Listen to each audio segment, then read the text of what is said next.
Assalamualaikum warahmatullahi wabarakatuh. Alhamdulillah, salawat dan salam kepada Rasulullah Muhammad SAW. Masa saya kecil dulu, tamat SMP, saya mau pondok pesantren kira-kira 25 km dari rumah saya. Namanya Pesantren DDI Kabalangan. Saya datang ke bapak saya mau sekolah pondok, Pak. Apa kata bapak saya? Saya tidak mampu, terlalu mahal. Waktu itu pondok pesantren lebih mahal dari sekolah umum. Ada kos, ada biaya makan dan sebagainya. Lalu saya tidak jadi mondok. Saya sempat protes kepada Allah. Kenapa orang tuaku kau lahirkan dalam keadaan miskin? Saya tidak mau minta beli motor. Saya mau pesantren. Akhirnya gagal. Lanjutlah saya ke SMA di Makassar.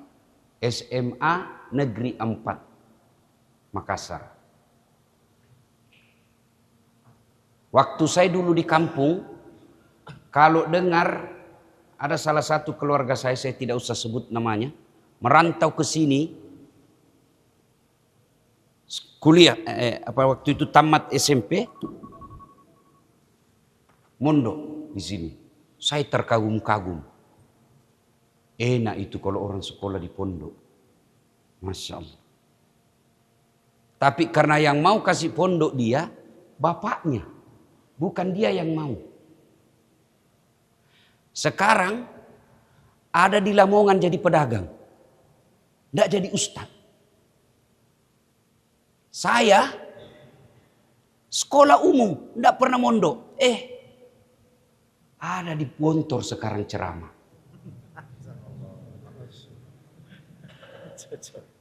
Subhanallah, Masya Allah. Makanya beberapa hari yang lalu, Ustadz Muhammad Fahrul Rosi, nama kerennya Umpah, diundang ke Gontor. Sebelah, tidak salah ini bos. Itu kan gudangnya ilmu. Siapa yang tidak mengakui kehandalan Gontor? Bergetar bulu kuduk ketika berbicara tentang Gontor. Saya dipanggil, saya bilang, yang benar saja. Gak mungkin. Iya Ustaz, ini sudah bicara dan diminta. Sampai kemarin saya baru berbesar hati. Ketemu saya seorang habaib dalam acara peresmian masjid. Saya tanya Ustaz, saya gelisah ini. Kenapa? Saya diundang besok ke Gontor. Saya tidak tahu mau ngomong apa. Nah di sana orang pintar semua. Makanya adik-adik lihat saya tadi itu. Tidak banyak pembicaraan. Kalau beliau tadi ini bahas sekali ayatnya. Saya bilang Alhamdulillah, salawat dan salam kepada Rasulullah Muhammad SAW. Siapa yang tidak mengakui kehebatan Rasulullah dalam membaca Al-Quran. Tapi Rasulullah pernah meminta kepada Ubay bin Ka'ab. Abdullah bin Mas'ud. Kau bacakan saya dulu Al-Quran. Kau bacakan dulu saya Al-Quran. Kata Abdullah bin Mas'ud, Anda lebih paham, Anda lebih sahdu, Anda lebih hebat. Mana bisa? Kalau bahasa kita ya, apa kata Nabi? Saya ingin mendengar dengan versi yang lain. Akhirnya saya bilang, ini orang-orang Gontor mau dengar ceramah versi Das Atlantik. Bukan versi Gontor. Karena kalau orang makan nasi terus, bosan juga. Maka kita kadang-kala makan ubi goreng. Ini versi ubi goreng. Digoreng-goreng sedikit ya. Apa saudara-saudara sekalian? Itu poinnya. Jadi adik-adik, saya bukan diundang ceramah di sini karena saya hebat, tapi karena versi yang lain. Ya? Karena kalau adik-adik, saya hakul yakin, andai saja boleh 1000%, 1000% antum. Antum semua lebih paham agama dari saya. Masya Allah. Lalu kenapa kok disuruh ceramah Ustaz? Karena saya yang paling banyak followerku di sini. Ini poinnya. Iya. Nah, dua. Adek-adek, ini handphone paling hits sekarang.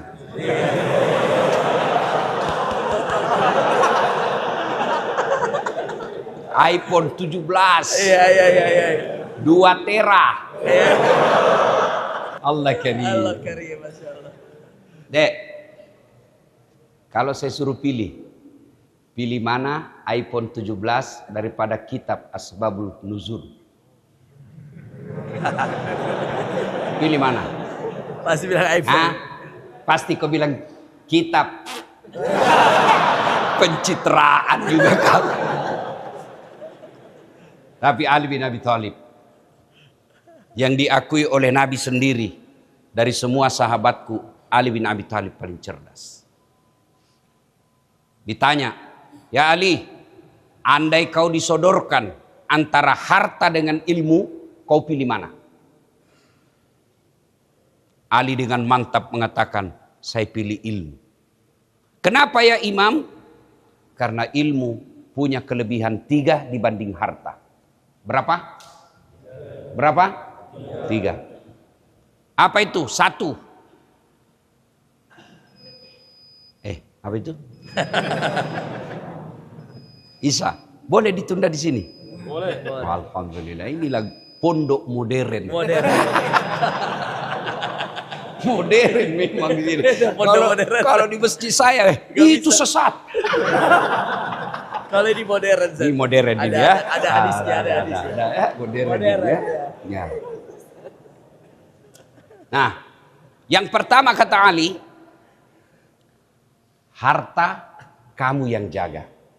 Ilmu dia yang jaga kamu. Example. Contoh. Keren ya. Masya Allah. Ini juga pengetahuan public speaking. Iya. Adik-adik, kalau ada biasa orang bilang, contoh misalnya umpama. Nah, 3 kali itu kau sebut seperti tadi Al-Quran. Cukup. Hadirin sekalian, Bapak Ibu yang saya muliakan, itu sudah hadirin Bapak Ibu juga itu. Iya, jangan mubasir kalimat. Jangan mubasir. Example. Pengajar public speaking. Iya. Ya. Nah, ilmu dia yang jaga kamu, harta kamu yang jaga. Contoh, sedulur-sedulur punya duit 5 juta. Masukkan di belik-belik. Tahu belik-belik? Kaleng. Kalau orang Makassar bilang belik-belik. Kaleng, lalu itu belik-belikmu ke gembok. Sudah itu dimasukkan di lemari. Gembok lagi lemari. Sudah berapa gemboknya? 2. Keluar kamar, gembok lagi kamarnya. 3 gemboknya. Keluar rumah, gembok lagi rumah. 4 gemboknya. Keluar pagar, gembok lagi pagarnya. 5 gemboknya. Begitu dijaganya itu uang. Sampai di kampus, hilang kuncinya. Bingung, setengah mati dijagain uang. Sementara ilmu, dia yang jaga kamu. Mana contohnya? Saya dijaga sama polisi, bos. Meskipun sedulur-sedulur tahu, lihat itu ceramah saya depan polisi. Saya cukur habis itu polisi. Tapi dia sayang sama saya. Dia jaga. Alhamdulillah. Apa karena saya gagah? Kau tengok muka saya ini. Hitam, pesek, pendek. Nggak ada spesialnya ini muka saya ini. Iya kan? Muka pun tidak kelihatan karismatik sebagai ulama. Kalau beliau kelihatan dia ada jenggot-jenggotnya kan. Tidak ada sama sekali. Sedulur-sedulur lebih cakep dari saya. Tapi saya penuh pesona. Mana buktinya kau mau foto sama saya? Itulah dia. Apa karena saya handsome, selebriti, politisi, orang kaya? Bukan. Karena Allah titipkan ilmu yang sangat sedikit pada diri saya. Allah angkat derajat. Dijaga. Coba. Ilmu kita yang jaga. Harta kita yang jaga. Ilmu dia yang jaga kita. Lihat-lihat itu. Bapak-bapak pejabat. Kemana-mana itu dikawal oleh tentara polisi. Apa dia berilmu? Iya, minimal ilmu tentang kepemimpinan. Tapi dia terpilih bukan karena ilmunya Ustadz, tapi karena dia nyogok. Ilmu juga itu. Yang tidak semua orang bisa mengamalkan. Iya. Betul, ilmu juga itu. Ilmu nyogok namanya, Pak. Yang kita tidak mampu lakukan, tapi dia mampu lakukan. Iya, berani dia. Ya. Nah, 2, kata Imam Ali. Dengan harta belum tentu kau dapat ilmu. Tapi dengan ilmu kamu dapat harta. Ada dulu di kampung saya, juragan tambak, Empang. Banyak duitnya. Dulu di kampung saya itu yang kaya rata-rata pemilik tambak. Tapi tidak ada sekolahnya. Ini kisah nyata ini, saya alami. Dia pergilah ke wartel. Adik-adik ini genset tidak tahu wartel. Kalau kami ada namanya wartel, warung telepon. Belum ada HP. Ada namanya telepon umum, itu pakai koin. Ini wartel berbayar pulsa. Masuklah dia di kamar bicara. Dia ambil nomor HP-nya anaknya. Saya di sampingnya. Sudah teriak, halo, halo, ambokmu. Ambok itu bahasa Bugis bapak. Ambokmu nak, bapakmu nak, halo, halo. Saya bilang, Haji, pencet dulu nomornya.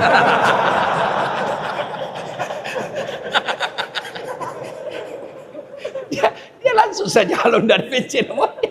Nggak bisa. Oh ya, ikon apa le Pak? Kaulah ajar saya. Pencet. Naik.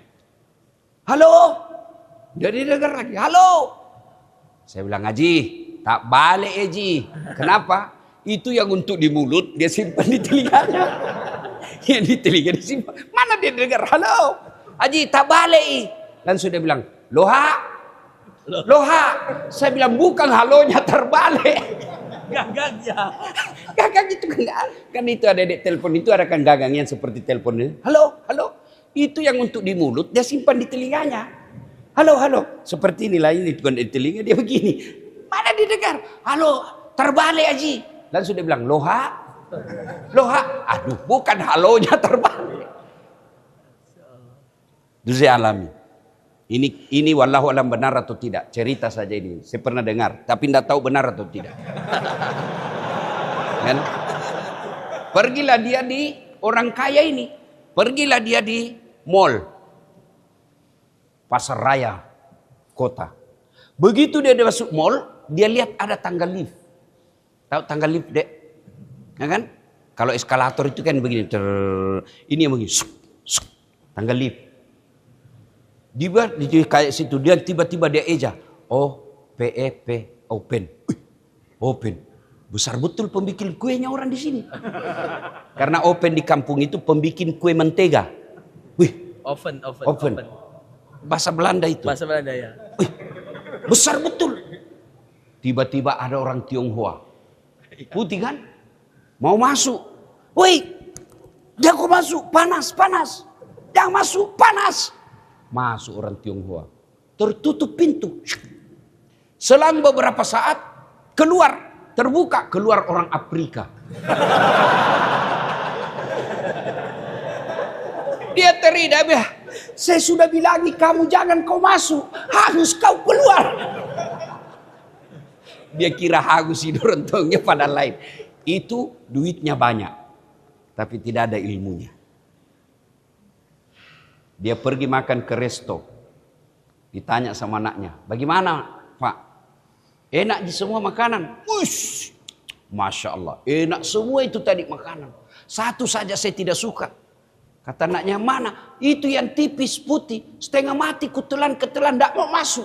Kata anaknya, ya mana? Itu tipis putih. Astagfirullah, tisu. Karena dilihat orang makan yang gitu. Dikira dimakan. Itu banyak duitnya. Tapi beleng-beleng. Sebaliknya. Dengan ilmu. Kamu bisa dapat duit. Dengan ilmu. Kamu bisa dapat harta. Berapa banyak orang pergi merantau. Ke Jepang. Kemana dia merantau. Tidak membawa harta. Pulang dengan ilmu yang dimiliki. Alhamdulillah. Bisa bawa pulang rumah. Itu ilmu. Yang ketiga, kata Ali bin Abi Thalib, harta kamu kasih orang berkurang, sementara ilmu kasih orang nambah. Adik-adik punya duit 500 ribu, kasih kawanmu 300 ribu, uangmu berkurang tinggal menjadi 300 ribu. Sementara ilmu kasih orang nambah. Mana buktinya? Hafal Al-Fatihah. Sudah hafal, tambah. Itu jadi amal jariah. Tidak ada orang latih anak muridnya. Kau hafal Al-Fatihah. Begitu anak muridnya hafal, mana Al-Fatihahku? Kok sudah hilang? Tidak mungkin. Malah nambah. Itulah spesialisasinya ilmu. Hebatnya ilmu. Adik-adik tahu namanya masyarakat jahiliyah. Tidak ada orang senang itu namanya masyarakat jahiliyah. Sampai sekarang pun orang marah kalau dibilang kamu jahiliyah. Apa yang Allah turunkan pertama? Perintah sholat? Bukan. Perintah haji? Bukan. Perintah zakat? Bukan. Ketika Allah pertama kali ingin memperbaharui masyarakat jahiliyah menjadi masyarakat madani, apa yang Allah turunkan? Iqra. Baca. Baca. Dengan catatan, silakan belajar di Gontor, belajar di Universitas Darussalam, belajar di Universitas Indonesia, belajar di Universitas Hasanuddin, belajar di Harvard. Tapi dengan catatan, Bismi rabbikal ladzi khalaq. Atas nama Tuhanmu. Adik-adik sekalian, orang berilmu hebat, tapi ingat, orang berilmu potensi melawan Tuhannya. Kapan? Ketika terbuka sifat sombong. Iblis, laknatullah alaih, jin awalnya, kemudian disuruh sujud kepada Nabi Adam. Jin, kau sujud kepada makhlukku yang paling mulia. Malaikat sempat protes terlebih dahulu, tapi akhirnya taat. Alam-alam ikut. Bayangkan seandainya binatang alam semesta tidak mengikuti perintah Allah, dia lawan kita itu binatang, Pak. Untungnya sudah ditaklukkan oleh Allah. Kamu harus hormat kepada Adam, manusia dan keturunannya. Bayangkan kalau binatang tidak patuh kepada Allah, Pak. Bersekutulah itu, Pak. Binatang menyerang kita. Bermula dari tikus. Mereka rapat, habisi pangannya mereka. Kita mau tidur, dari dalam ular berkata, kucing buka pintunya. Ya Pak. Masuk ular, apa kata? Serangan pertama kamu dulu. Ketika dia tidur, serang apa? Semut masuki telinganya. Untung Allah sudah taklukkan semua itu untuk kita. Maka Allah marah nanti ketika semua sudah ditaklukkan untukmu, tapi kau lawan saya. Dengan kesombonganmu. Iblis, jin waktu itu apa dia kata? Saya tidak mau. Adam anak baru kemarin. Adam junior. Dia masih S1. Saya S3. Nih. Iya kan? Sombong. Saya tidak mau. Adam terbuat dari tanah. Saya dari api. Unsur kejadian saya lebih mulia. Oh Allah marah. Kau sombong rupanya. Keluar kau dari sorgaku. Diusir dari sorga. Sudah dalam sorga, sombong diusir. Apalagi kita yang belum masuk sorga mau sombong. Ilmuwan itu potensi sombong. Penyebab datangnya sombong. 1. Bertambahnya harta. 2. Bertambahnya jabatan. 3. Bertambahnya ilmu. 4. Bertambahnya popularitas. Ada pada dirinya ini. Ya toh? Tapi kalau kata Nabi, siapa yang punya 4-nya tapi dia potensi tidak sombong, malah dia menghamba kepada Allah, itu orang mulia. Kalau orang kaya sombong, patut Pak. Oh kaya, mobilnya bagus, apa aja mau dia makan baik. Ilmuwan sombong, ya pantas semua dia tahu. Pejabat sombong, ya wajarlah, banyak anak buahnya, dia bisa perintah kiri kanan. Artis selebriti, ya cakep terkenal. Sombong, temannya setan. Tapi kalau sudah miskin, tidak ada jabatannya, kerja tidak jelas, muka jelek, bau ketek, geblek, sombong lagi. Bukan kau temannya setan, kau sudah jadi setan. Nah, kita yang belajar agama ini punyalah sifat padi. Makin tinggi, makin merundung. Ambillah sifat-sifat ilmu. Izin ya. Kalau saya tidak salah, kata ilmu itu 3 huruf. Ain, lam, mim. mim. Ain, terbuka. Orang yang punya ilmu, terbuka wawasannya. Orang yang punya ilmu, terbuka masa depannya. Orang yang punya ilmu, terbuka terhadap kritik. Orang punya ilmu, bukan orang yang tahu. Ilmu, dia amalkan. Ain. 2, huruf yang kedua, lam. Dia menjulang ke atas. Janji Allah, yarfa'illahu alladhina amanu minkum walladhina utul ilma darajat. Diangkat derajatnya. Bukan dia katakan saya naik derajatku, tapi Allah yang angkat derajatnya. Tapi jangan sombong. Apa yang kau sombongkan dengan ilmumu? Wa ma utitu minal ilm illa qalila. Dek wale kau pak disengah kecuali cedek ni. Bugis. Saya tidak berikan kamu pengetahuan kecuali sangat sedikit. Kecil sedikit. Apa yang kau sombongkan? Jadi ustadz kondang seperti Dasat. Mau sombong? Pret. Apa yang kau mau sombongkan Dasat? Kamu bisa penceramah karena ada jamaah. Sehebat apapun penceramah kalau tidak ada jamaahnya. Saya ceramah di sini 1 jam berapi-api. Tidak ada yang nonton. Lewat Pak sampean. Sudah lama gila itu Ustadz Bugis. Makanya saya heran kalau ada Ustadz sombong. Apa yang kamu sombongkan? Kita bisa ceramah karena ada yang dengar. Biar hebat ilmumu tidak ada kamu ceramai. Itulah hebatnya.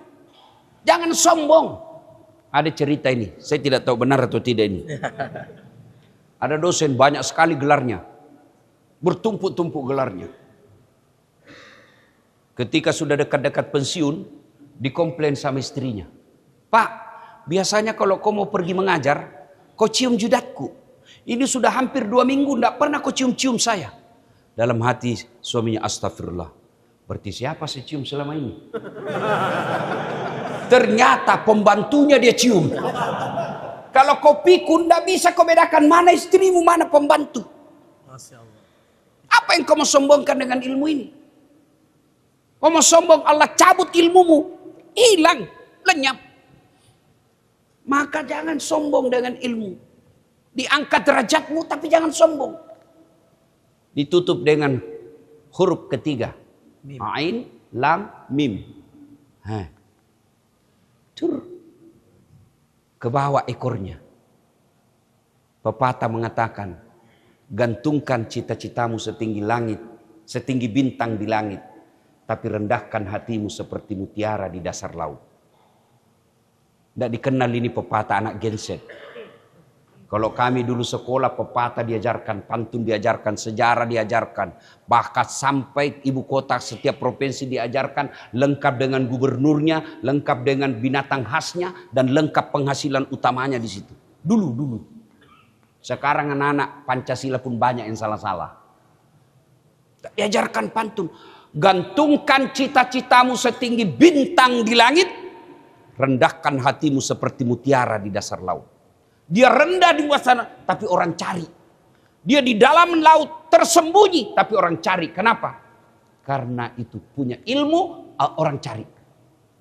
Maka adik-adik sekalian, pulang dari Gontor, lengkap ilmumu, jangan kamu sombong.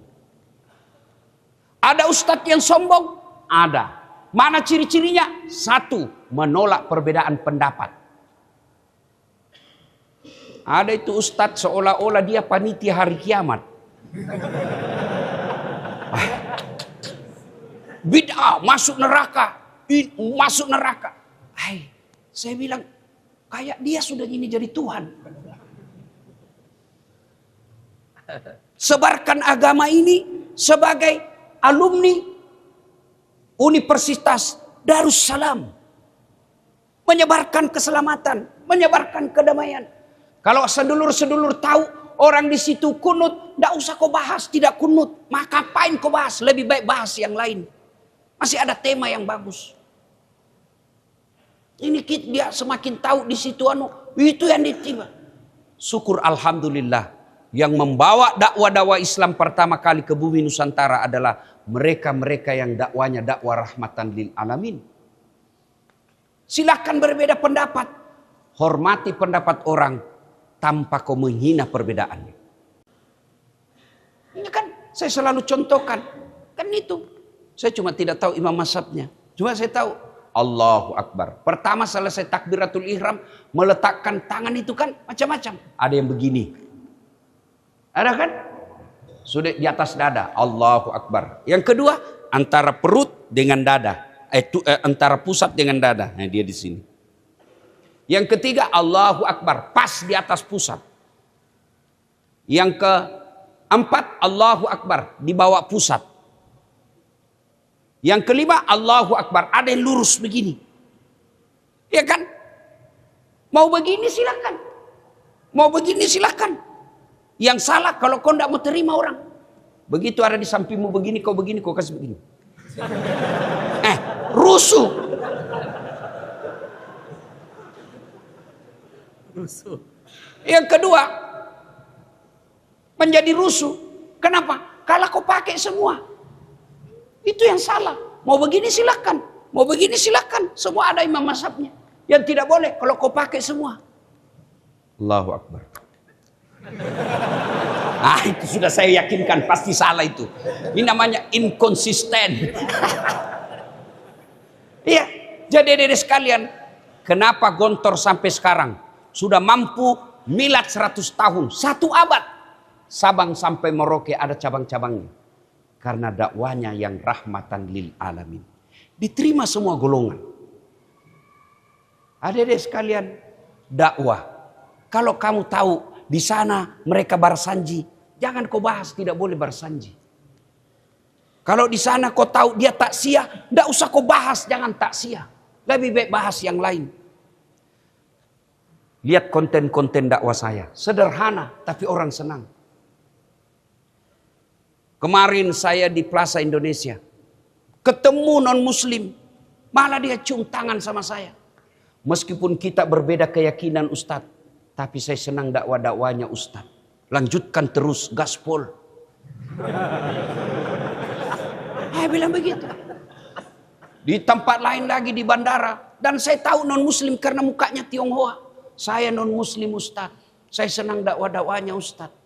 Bahkan di Makassar kadangkala orang Tionghoa menikahkan anaknya. Nyata-nyata Tionghoa, nyata-nyata non-muslim. Dia undang saya ceramah nasihat perkawinan. Kenapa mereka terima? Karena saya tidak bikin rusuh. Pasti rusuh kalau saya bicara tentang akidah. Karena beda akidah kita. Saya bahas bagaimana perlakuan suami kepada istri. Bagaimana istri kepada suami, bagaimana anak kepada orang tua, bagaimana orang tua kepada anak. Nilai-nilai akhlak ini yang universal. Maka dakwah yang paling mendesak kita lakukan adalah dakwah-dakwah tentang kemuliaan ke akhlak. Nabi pernah ditanya kalau tidak salah ustaznya, ya Rasulullah, untuk apa kau diutus ke muka bumi ini? Apa jawabannya? Innama bu'itsu liutammima makarimal akhlak. Daripada saya salah ucapkan. Masya Allah. Dan saudara-saudara sekalian, kenapa Allah membatasi ilmu saya? Dan kenapa UMPA dibatasi ilmunya? Supaya apa? Kata lagu Romai Rama, supaya roda kehidupan berputar. Bayangkan kalau semua dipahami dan ditahu Ustadz UMPA, saya tidak dapat bagian. Tapi alhamdulillah, apa yang dimiliki, di sisi lain ada yang dia tidak dimiliki. Allah sempurnakan dengan apa yang dimiliki Das'at Latif. Jadi jangan sombong. Kenapa? Ada keterbatasan ilmu yang kita miliki. Coba bayangkan, saya pernah bilang sama UMPA, bayangkan seandainya saya pandai bahasa Arab. Dan semua ilmu-ilmu yang satu orang saja. Maka tentu dakwah ini akan terbatas. Susah kemana-mana kita. Tapi alhamdulillah ada Ustadz versi Jawa, Gus Baha. Ada Ustadz versi Melayu, guru kita Ustadz Abdul Somad. Ada Ustadz kita yang khusus, ini halaman ini, ayat ini, sebelah kanan, sebelah kiri. Ustadz Adi Hidayat. Ada Ustadz kasih ketawa-ketawa, Das'at Latif. Itu kenapa? Itu menunjukkan kamu jangan kau sombong. Di sisi saya kau punya, sisi lain kau terbatas. Bayangkan saudara-saudara sekalian, kalau semua kita kaya di sini, siapa yang jadi jual telur? Bayangkan kalau kita semua pintar di sini, siapa jadi murid? Kalau tidak ada murid, tutup pesantren. Maka sesungguhnya ilmu bagi kita adalah ujian keimanan. Nah, adik-adik sekalian, belajar di sini, lengkapi ilmu. Setelah keluarlah dakwah. Bersyukur kalian sekolah agama. Saya saja ini dek, yang tidak pernah mondok, bisa jadi ustadz. Maka mesti sedulur-sedulur, adik-adik sekalian harus lebih hebat dari kami ini. Allah angkat derajat orang berilmu. Yang kedua, setelah punya ilmu, muliakan orang tua. Muliakan orang tua. Adik-adik lihat gelar saya itu di spanduk. Banyak kan? Doktornya 2. 2 doktor, kalau beliau cuma 1. 2. Sarjana saya juga 2. SOS, sarjana sosial, komunikasi. SAG, sarjana agama, syariah hukum Islam. MST, Master Science, Public Relation. Doktor yang di depan, Doktor Syariah Hukum Islam. Yang di belakang PhD, PhD, Philosophy of Doctor, Doktor Komunikasi Politik. Pintar? Tidak. Saya andalkan doanya ibu saya. Setiap saya mau ujian, setiap saya mau lakukan ujian, saya telepon ibu saya di kampung. Waktu belum ada telepon, saya khusus datang meskipun hanya beberapa saat. Naik mobil dulu 6 jam, sampai makan, minta didoakan. Mak, doakan saya, usap kepala. Lanjut lagi perjalanan 6 jam balik ke Makassar. Saya mau ujian. Dengan izin Allah, setiap ujian dilalui dengan baik. Itulah bedanya kita orang beriman yang berilmu dengan orang beriman yang fasik. Adik-adik kalau mau ujian, telepon. Jangan malah kau terseret-seret dunia hedon. Mau ujian dia telepon pacarnya. Dek, doakan ya. Ibu bapakmu kau minta. Kau ketawa karena ada korbannya di sini kan? Nih, begitu sarjana, baru kenal itu cewek 2 bulan. Wisuda sarjana, update status foto. Terima kasih telah membersamaiku selama ini. Keren. Padahal ibu bapaknya dia membersamai selama ini. Kalau begini model menuntut ilmu dek, kamu tahu, tapi Allah cabut keberkahan ilmu. Yang kita butuhkan kalau kita punya ilmu adalah keberkahan. Demikian, mudah-mudahan ada manfaat. Selanjutnya kita tuntaskan besok Besok insyaallah. dalam seminar pukul 9 pagi. Mudah-mudahan ada manfaat. Lebih dan kurangnya mohon dimaafkan. Usikum wa nafsi bitaqwallah. Fastabiqul khairat. Assalamualaikum warahmatullahi wabarakatuh.